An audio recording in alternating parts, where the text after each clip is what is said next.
Olá pessoal, tudo bem? Eu sou o Edilson Alexandre, idealizador do canal Seus Direitos. Hoje eu trago um tema muito importante para toda a categoria dos trabalhadores da administração escolar da região de Bauru, a insalubridade no ambiente de trabalho, principalmente para quem trabalha na limpeza de banheiros. Insalubridade é quando o trabalhador está exposto, durante a sua jornada de trabalho, a ambientes ou atividades que podem fazer mal à sua saúde. No caso de muitas escolas, a limpeza de banheiros com grande risco de contaminação.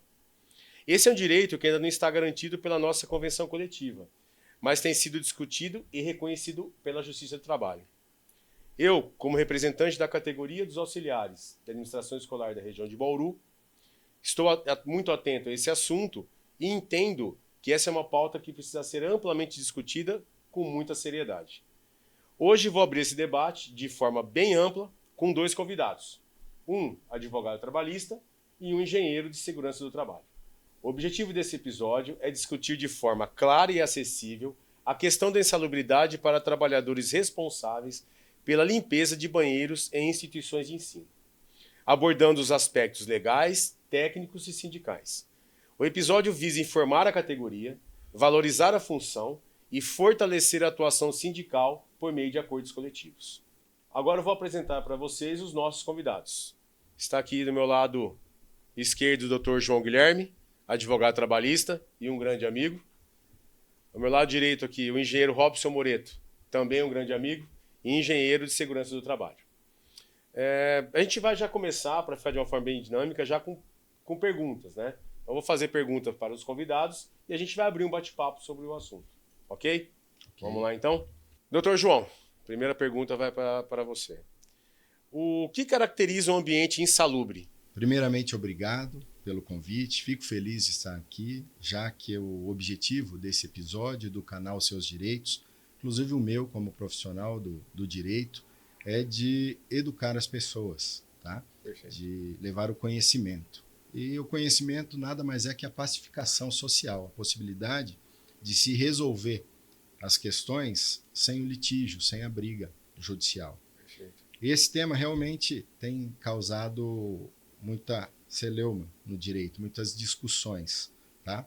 A pergunta, entrando direto ao ponto, o que caracteriza a insalubridade, como a própria pergunta, a introdução do tema já mencionou, se trata quando o trabalhador está exposto a situações de risco à saúde, de danos à saúde.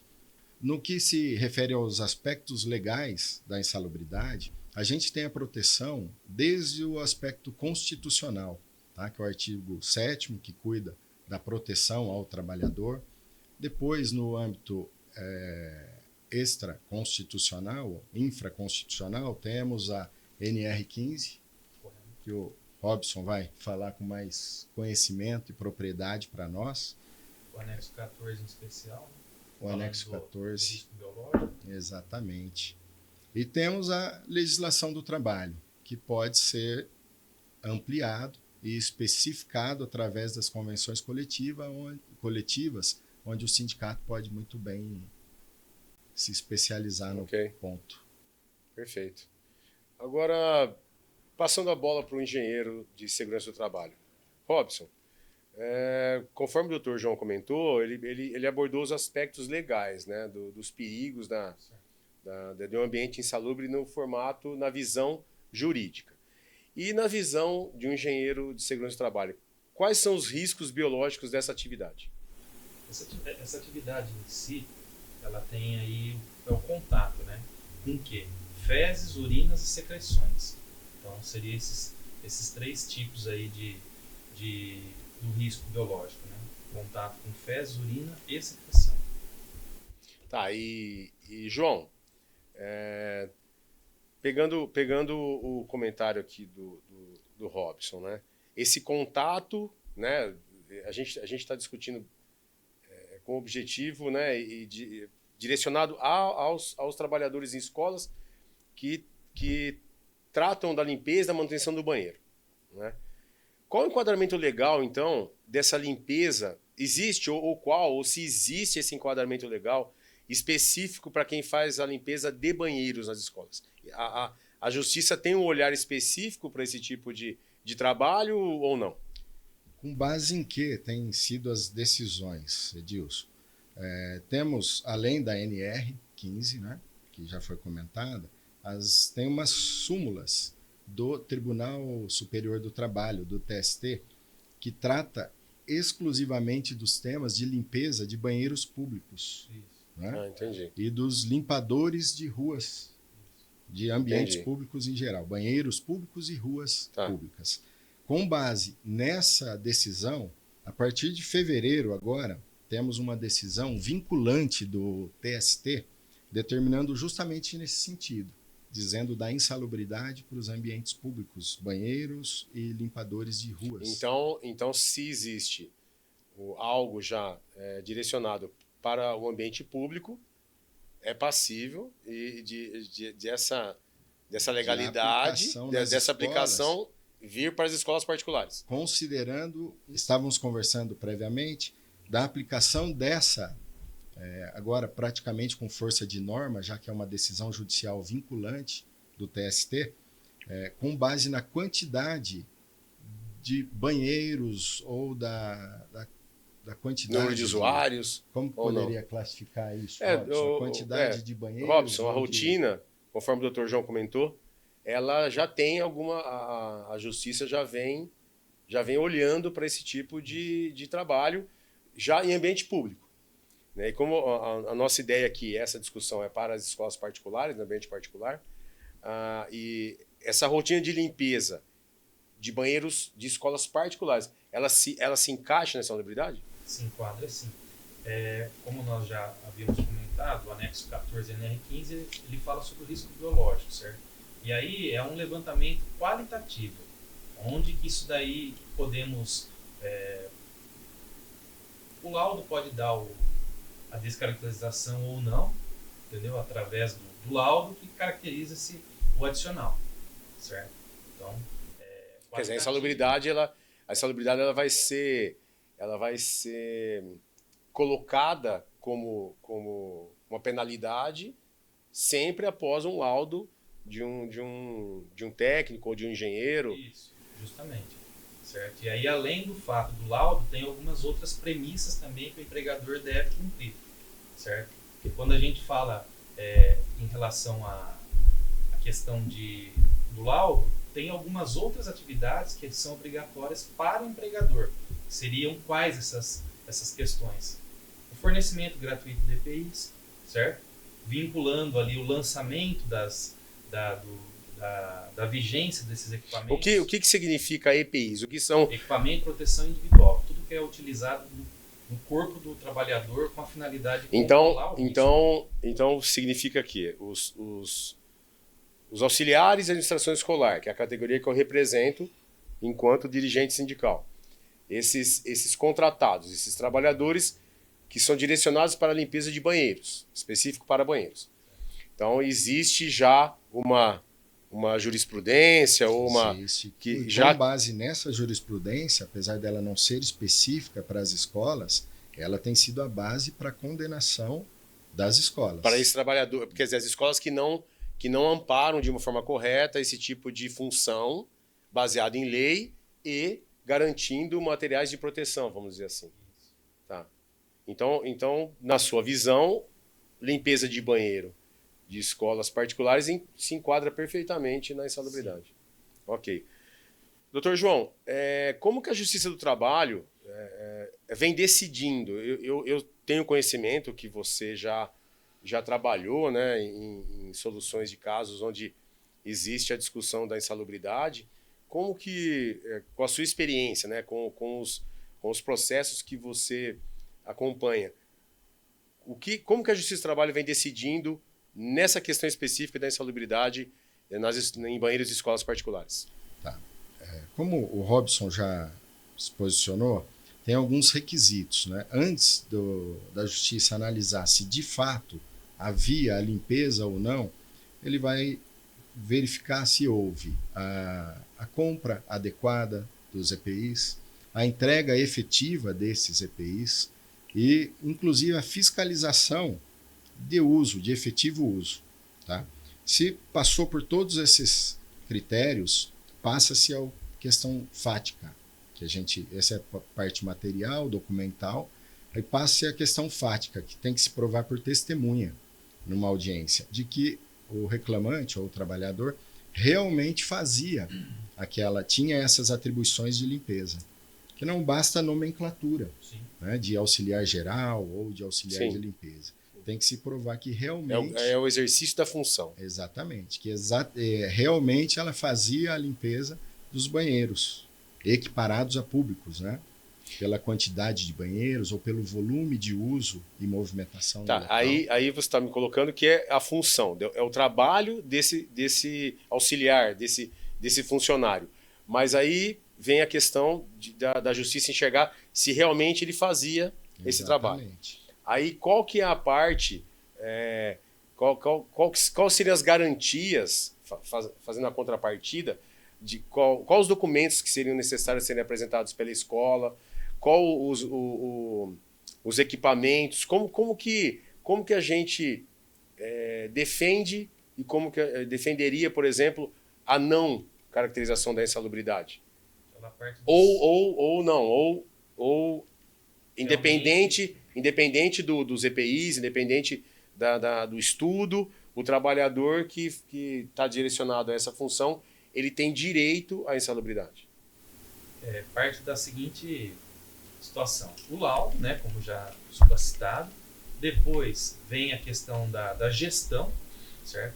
Que gera-se também um documento que é preconizado através da NR1, que é a ordem de serviço do trabalhador, onde cita aí a descrição da atividade do trabalhador em si, que é onde caracteriza se realmente ele realiza esse tipo de atividade como limpeza de banheiro, certo? Isso aí é tudo citado através de documentos, né, a ordem de serviço. Depois, o empregador ele tem como responsabilidade a obrigatoriedade de fornecer gratuitamente os EPIs, treinar sobre o uso e conservação, exigir o uso, certo? Que é, por exemplo, uma liderança, um encarregado, ele tem que garantir que o trabalhador utilize na sua atividade laboral.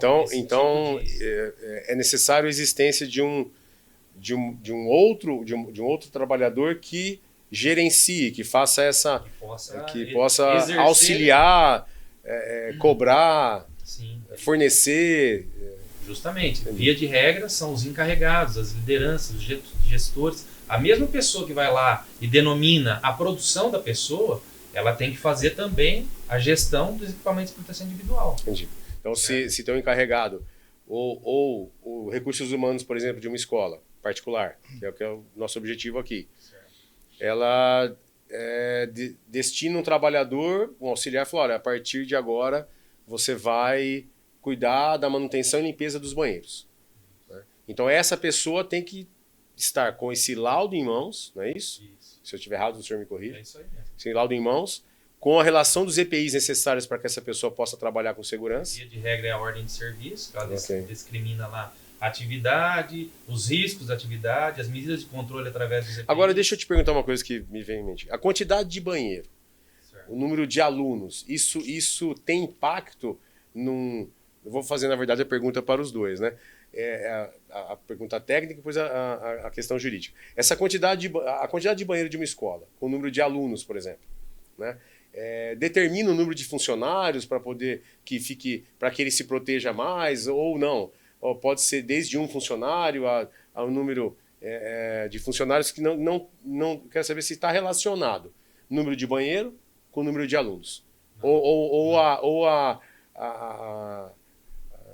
sua área não aborda esse tema. Na verdade, como é qualitativo e também o anexo ele é por equiparação, quando fala público, então assim, a gente não tem mensurado se é 1, se é 2, se é 3. Entendi. Certo? Só que assim, a gente tem que lembrar também que doméstico e escritório não é caracterizado nesse anexo 14. Entendi. Mas então o número de banheiros, o número de alunos não tem relação nenhuma com o selo de insalubridade ou não, né? A gente fala público, né? Porque é uma demanda grande aí de pessoas que utilizam os banheiros. E para a justiça também é irrelevante. No judicial, uma pergunta que a gente foca muito em demonstrar, justamente para que não haja alegação de que ele seria equiparado ao ambiente doméstico, que tenha uma escola privada com pouquíssimos alunos, 1 ou 2 banheiros pequenos. Entendi. Então eles podem tentar levar Para esse lado, entender como de se que fosse é um uma banheiro questão doméstico. doméstica. Entendi. Então a gente sempre tenta Entendi. demonstrar justamente que há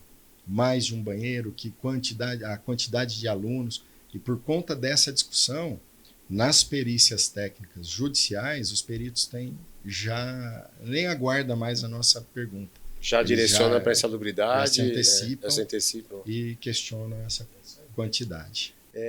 Como a ideia aqui é abrir, né, na verdade, a ideia do sindicato, né, a ideia do SAI da região de Bauru, é abrir essa discussão para conhecimento. A gente tem a nossa intenção é dar clareza, né, colocar o tema em evidência para que a gente possa futuramente, né, realmente trabalhar de uma forma mais direta esse tema, junto com os mantenedores, inclusive.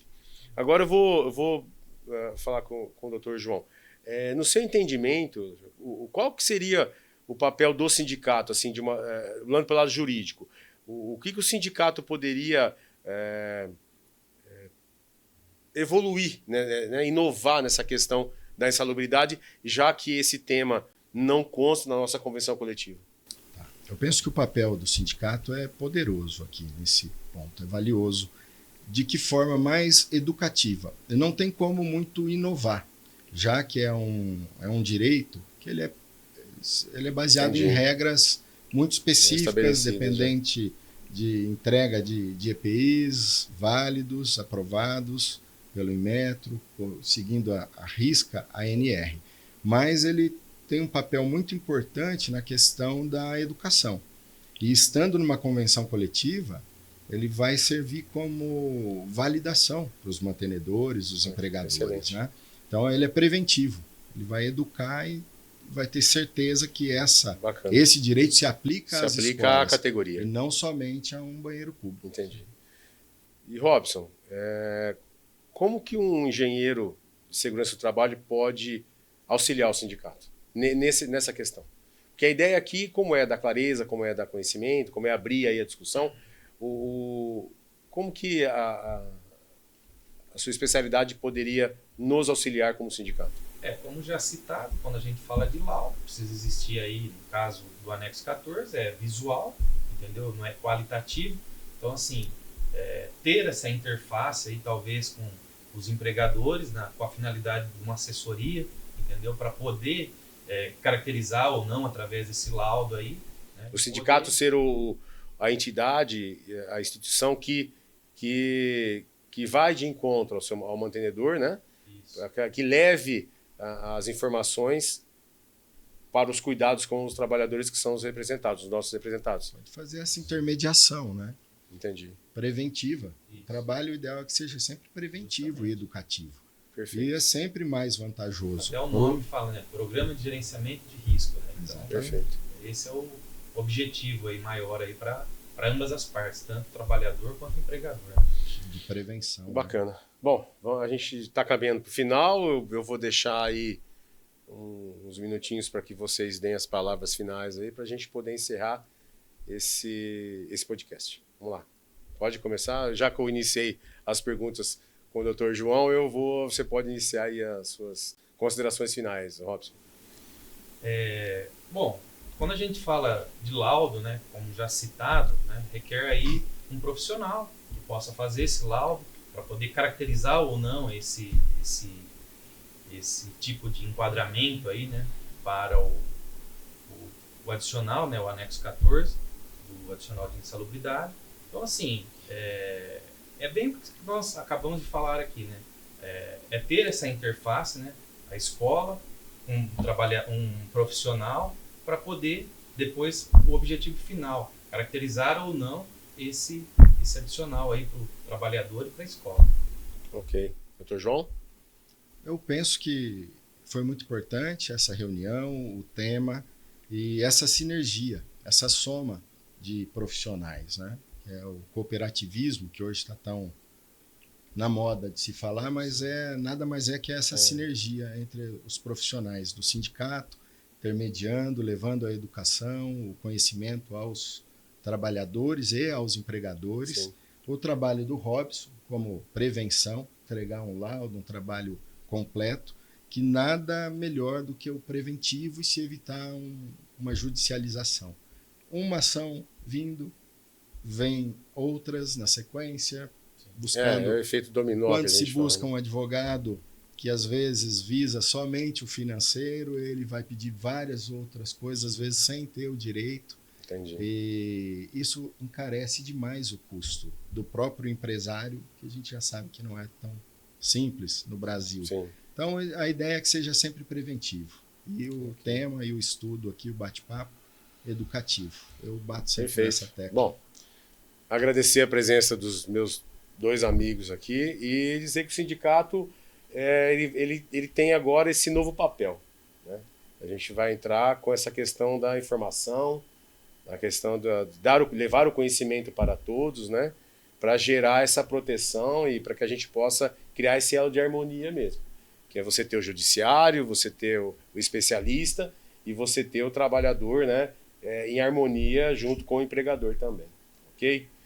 Agradeço aí os ouvintes. Já peço para que vocês deem um like no canal, se inscrevam no canal para receber toda vez que nós fizermos aí, publicarmos um novo vídeo, vocês recebam aí a informação, ok?